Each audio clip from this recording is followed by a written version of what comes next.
Le rôle mondial des États-Unis.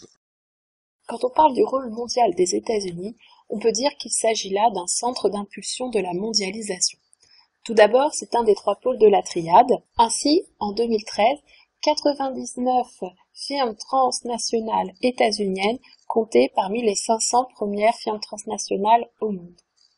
Il faut dire aussi que depuis 2014, les États-Unis représentent le deuxième PIB mondial derrière la Chine. Les États-Unis sont aussi une puissance financière, notamment grâce au dollar qui est à la fois première monnaie de réserve, mais aussi monnaie de référence pour les échanges internationaux. Deux places financières sont emblématiques aux États-Unis, évidemment Wall Street, mais aussi la bourse de Chicago.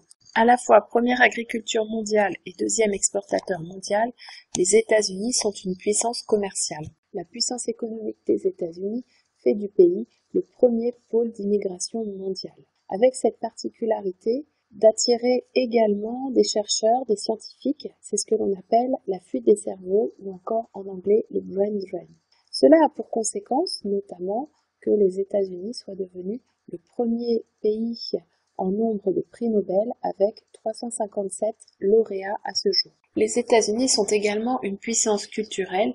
Nous avions défini dans un précédent chapitre le soft power. Plusieurs exemples ont déjà été cités.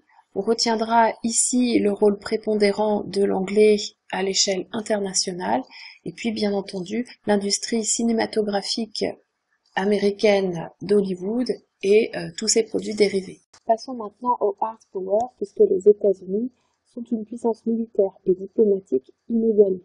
C'est la première armée du monde mais également le premier réseau d'ambassades. Les États-Unis disposent d'ailleurs de bases militaires dans le monde entier.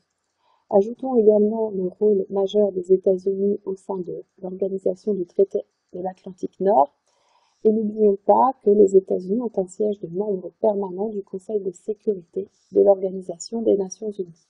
Terminons par les limites.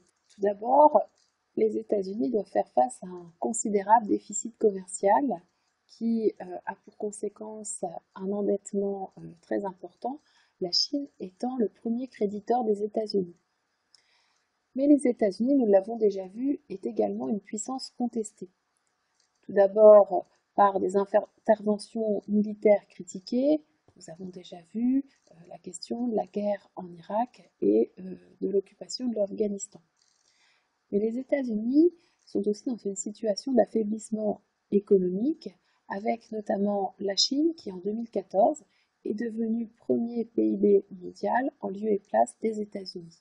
Pour récapituler, nous pouvons dire que les États-Unis sont un centre d'impulsion de la mondialisation, tout d'abord parce qu'ils sont un des trois pôles de la triade. C'est aussi une puissance financière, une puissance commerciale. C'est le premier pôle d'immigration mondiale. Elle utilise son soft power et également son hard power, mais c'est une puissance qui rencontre des limites.